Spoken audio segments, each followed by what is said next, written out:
चली भैया देखी समय के कैसे परिवर्तन होता, कैसे होता भूत भविष्य वर्तमान तीनों के स्थिति इस सरगम व्यास रउआ लोग के बतावत तारे कि पहले के जमाना में कोयला पानी के इंजन चले ट्रेन, ओकरे बाद में जब हमारा भारत के तकनीकी बढ़ल ए जगह बाबा तो डीजल इंजन आ गई।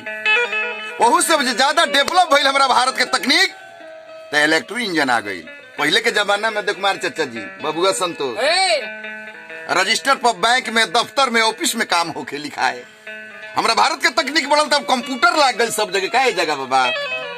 कुमार चाचा जी वही प्रकार से पहले के जमाना में जब केहू का तिलक आवे तो लोग पूछे जे कहाँ जाता रहता, जाता नहीं कुमार चाचा का फलदान आयल बा बबुआ के, यानी फलदान के अर्थ भइल फल जोड़दान। 5 चंगेली फल फूल बा, 2-4 चंगेली पकवान बा, यानी आ पूरा एकदम साज बाज के तिलक पड़ता। ओकरे बाद में जानता नहीं का आ गईल बबुआ संतोष जी। देखा सुनी लोग पूछलस कहाँ जाता रहो तो जाता नहीं दे कुमार चाचा किया कहा तो उनका बबुआ के देखा सुनी आइल बा, यानी देखा सुनी का अर्थ का भइल तो देखा वॉशिंग मशीन फ्रिज कूलर सब कुछ लागल बा, मोटरसाइकिल पूरा फर्नीचर के सामान शीशा सेट अलग प्लास्टिक सेट अलग सब कुछ लागल बा। आ सुननी ये बबुआ का 5 लाख पड़ल लेकिन मजूरी में 51 रुपया बा। आज की स्थिति जानता नहीं बबुआ का चलता, अब चलता ताका ताकी पूरा नेट द्वारा। ये जानता ताका ताकी का हो, बेटिया पक्ष के लोग पहुंच गल देवी माई कोटवा स्थान के करीब, आने से बेटा पक्ष पहुंच गई लड़की देखे खातिर। यानी लड़की पक्ष के जे लड़की के माई बड़ी ओकरा दिमाग पर ही नहीं खे हमर दामाद कैसन मिलता, कैसन नहीं एकरा दिमाग पर पक्का जाने हमर समधिया हमरा जोगे मिलता कि ना। हाँ। ए बबुआ असेम वही गई होने कर से लड़का पक्ष से बेटा का ही चिंता नहीं है कि हमर जौन दुल्हन होके जाता ओकर एगो भेपर लाइट गायब तो नहीं है, उ नहीं है तक खाली टिकावत रहत रे कि हमर समधिनी हमरा जोगे बा कि ना। पूरा नेट वाला साड़ी पहनले वाली, पूरा काजर लगौले वाली, पूरा झकास बा बबुआ रे भाव लाग गइल बा, समझा कि तिलक आइल बा। अब समय में सखी लोग कहेला कैसे कहेला कि तिलकहरू का मेरा नमस्कार है, आंगन में तेरा इंतजार है। तिलकहरू तेरा नमस्कार है, आंगन में तेरा इंतजार है। ये जगह बाबा हेलो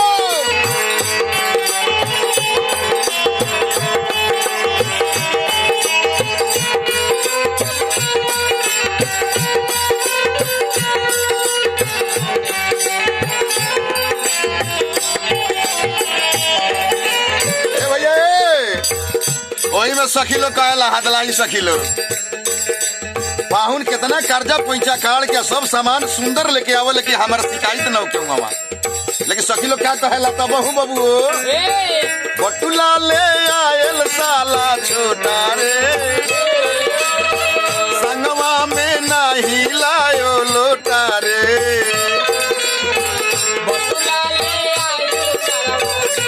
हो देखता है बटुला हो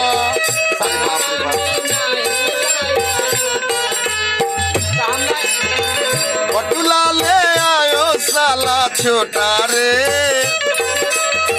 संगवा में नहीं लायो लोटा रे। ए सखी लोग कहेला अगुआई साला गजेदार है, आंगन में तेरा इंतजार है। तिलकहरू तेरा नमस्कार है, आंगन में तेरा इंतजार है।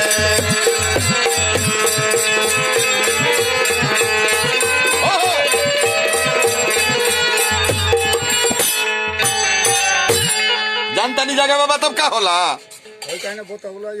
हाँ हाँ ये हाँ ओकरे बाद में सखी लोग 3 गोल में हो जाला, आ 3 गोल में होके अब भाव लगे वाला लोग कहेला लोग कैसे कहेला लोग पहले बबुआ के चौका बैठ जाले आ सखी लोग कहेला कि कहां से आव ले होला वंग बनिया ये जगह बाबा आ कहां से जय पार बनिया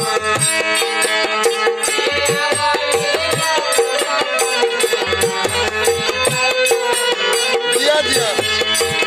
कहां से आइले तिलक देउआ तिलक हले खार भइले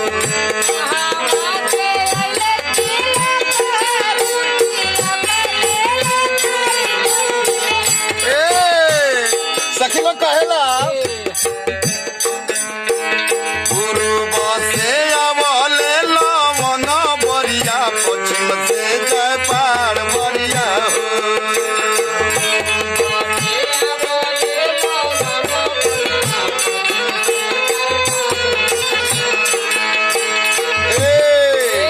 उत्तर से अइले तिलक देउआ तिलक लेहले खाड़ भइले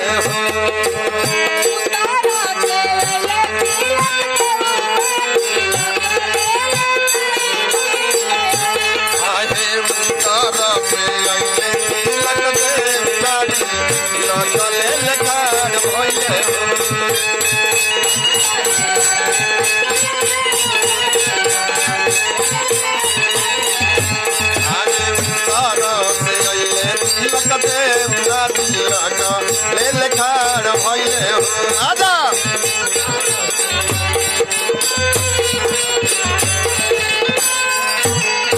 अब जानता नहीं बबुआ जब चौका बैठ जाए दोसर सखिया के कहली का भले बबुआ दिल्ली में रिक्शा आकर सोकत लेकिन सखी लोग के कहे के बा कि बॉम्बे से बाबू हमारा जाई गईले चौका बैठ गईले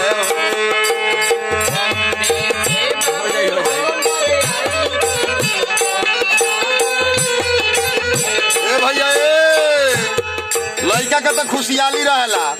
कि तिलक पड़ गया बिहाने न हमर बियाह हो जाओ तो जल्दी बारात सजा के चलो गो पटाखा उड़ी लेकिन सखी लोग कहेला बटुला के देखी बबुआ रुसी गईले पीछा आगू सुखी गईले हो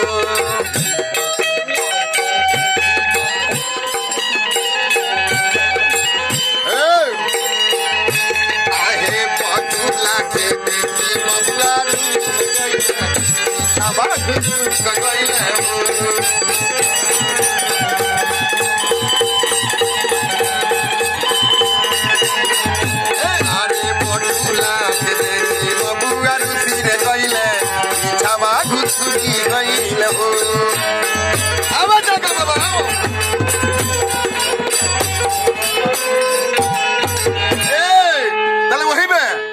एगो 16 बरस के सखी लोग अलग गेम में रहला 60 बरस के सखी लोग के अलग गेम रहला 24-25 बरस के सखी लोग के अलग गेम रहला बबुआ तो 24-25 बरस वाला सखी लोग कहला का कि सुनिले कि तिलक हरू कादू बड़े बड़े लोग होले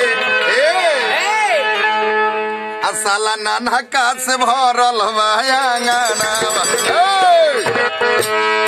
हाय सिया राम के भजो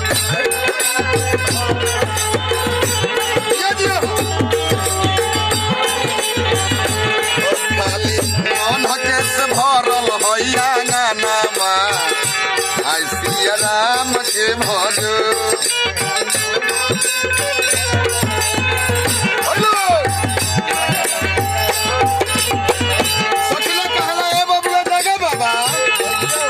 कुमार दादा भी सुन लिए तिलक हरू कादू मोछवाला लोग होले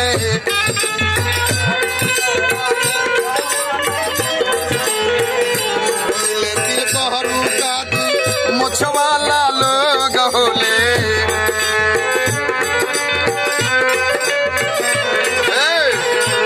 अपनी मोछिया से भरल माया राम के भजा बाबा लूट लो भैया अपनी मोछिया से भरल माया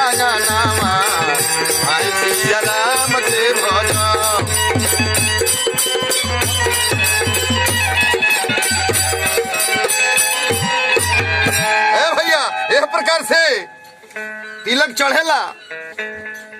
आ सखी लोग अपन अपन अंदाज में कहेला। वही में एगो सखी कहली 60 बरस वाला सखी कहतारी कि छोटी रे आंगनवा देखी जनरिया तिलक देउआ हो भरुआ।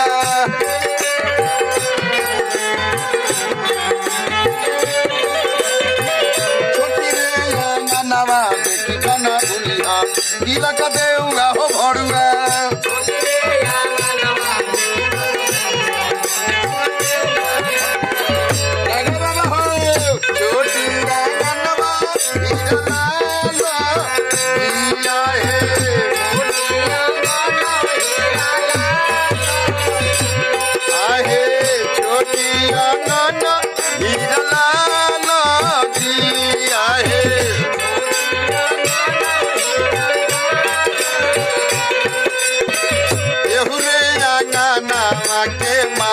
हमारा बबुआ के पापा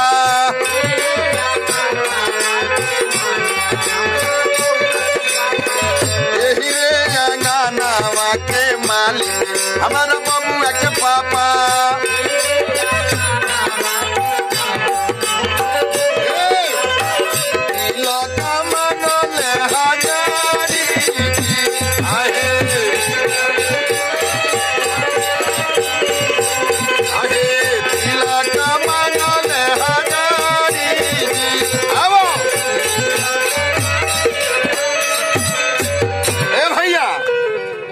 चढ़ेला और सखी लोग गाड़ी देवेला उतने में अंदेशा आ जाला। तिलकहरी लोग बाहर निकलेला, बेटी बहन लोग चुमावे आवेला। वो समय में सखी लोग कहेला कि धीरे धीरे आके चुमा लो अरे अपने आमा सुहागिन धीरे धीरे आके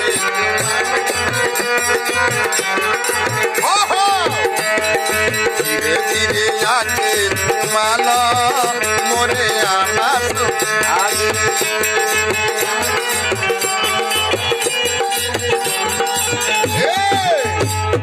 भाई सुना जागा बाबा हाँ सब लोग बारी बारी से आवता। बहुत कम समय में इतने में सब लोग चुनावता क्या कि बरतिया आदि तिलकहरू लगे खियावे के हो भैया। पहले चुमावा नया माजी आईली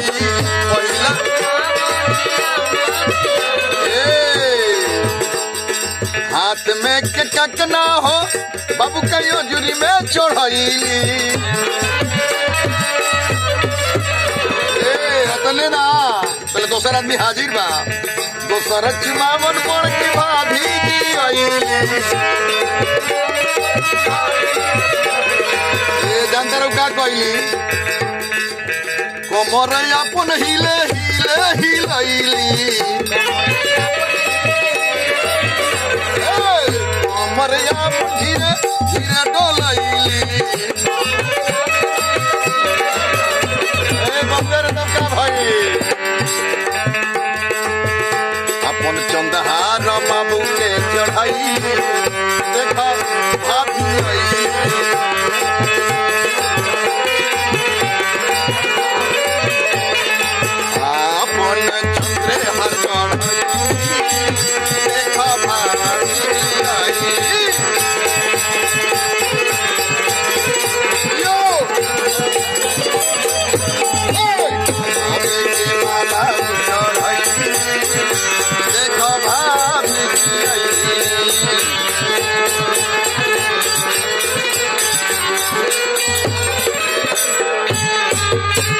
से बबुआ क्या नकर भइल औकरे बाद में तले आदेश आ गई और तिलकहरू लोग खाता था हमनी के बेटी बहन लोग भाव लगावेला। जानते का बबुआ अभी नायका जमाना के भाव लगा के कहला लोग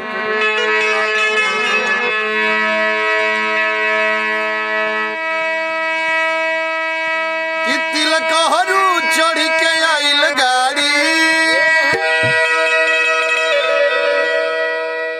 साला पियले बपाऊ चताड़ी तो जल्दी जल्दी खाता। ये जगह बाबा सखी लोग कहते बड़का बड़का कवर लगा होता ओई में तीसर सखी कहल के चुप्पा खाए तो भूखायर लखलो बड़ा दूर से आई लखलो नेवता करे के बाद 251 रुपए का ना खाओ लो अरे नेवता करे के भाई उल्टे बोले ला ई सखी बड़ा ई सखी ना हो ई लुबका ही सखी नेवता करे के बा कि आई लोग तिलक चढ़ाई लोग सखी लोग कहता दूसर सखी कहली कि मुर्गा बनल बा सखी कहली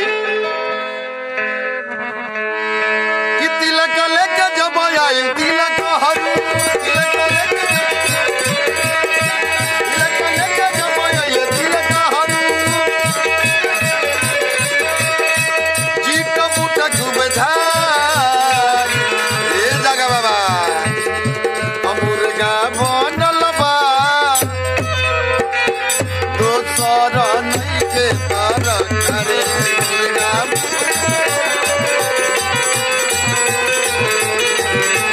मुर्गा बनल बा दोसर नहीं के तर करे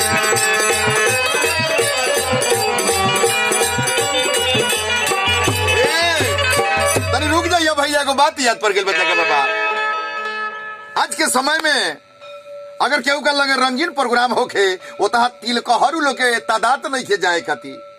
जेकरा तरफ से तिलक जाता ओकरा 2-4 गो और एक्स्ट्रा गाड़ी बांधे के पड़त देख मार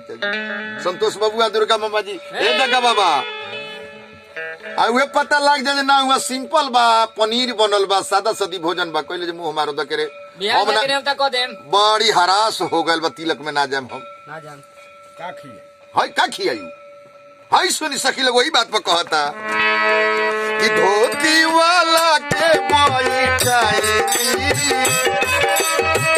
जींस वाला लखूटा लाई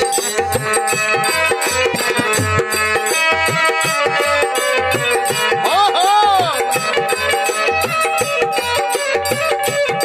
ए जगह बाबा पतने ना सखी लोग कहेला इनका के खियाई मुर्गा तोरी जी भोले में साले का पेट झोरी जी सोच के खा इनका के बेसी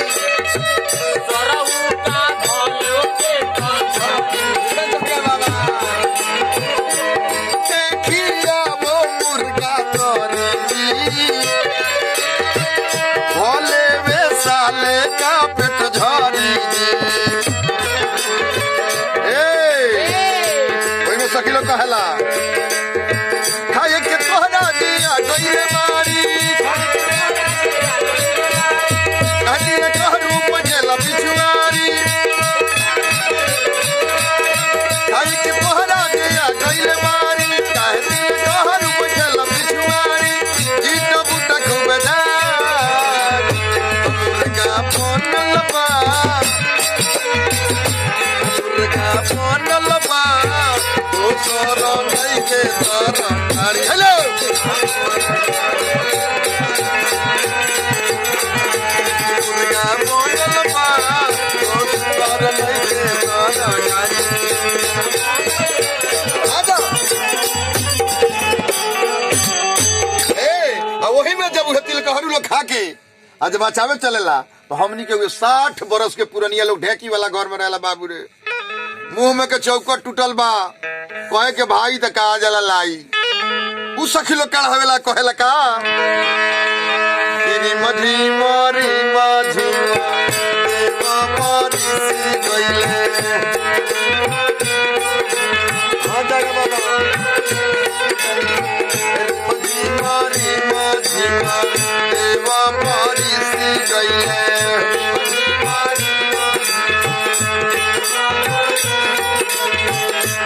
अब तया गाना में लागी गइले काई रे मोना धीरे धीरे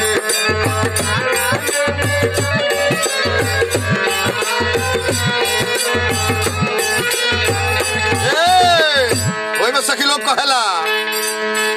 बर्तन मल चलाली तिलक देवरा बहु छिनारो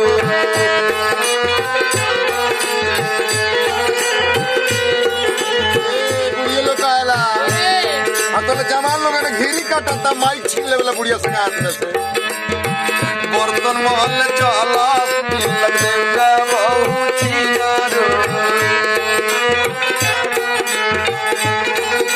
ए बाबा कादू गिर गइली के तू बिछा लाई रे मन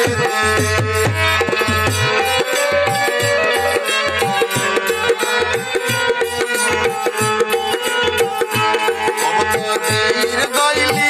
पीछी तराई रे मन धीरे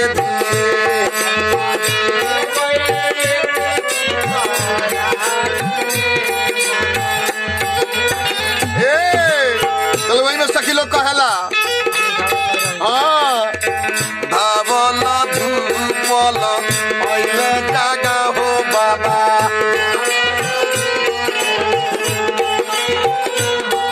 एगो उहे बने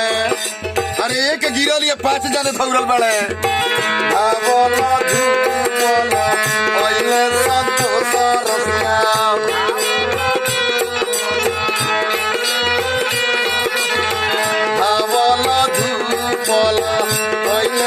कुमार चाचा ए धावला धूपला पहले दुर्गा हो बाबा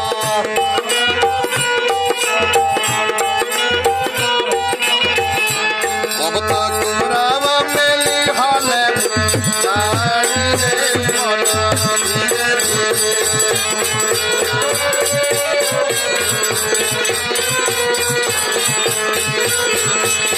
डाढ़ावा बोलो गले माला रे मन धीरे धीरे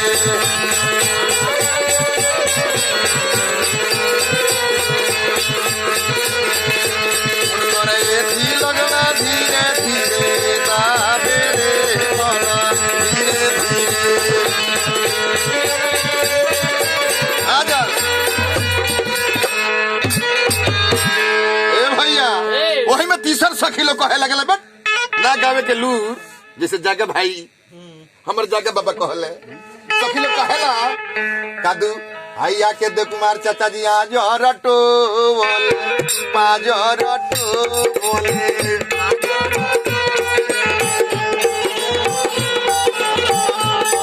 रटो बोले बोले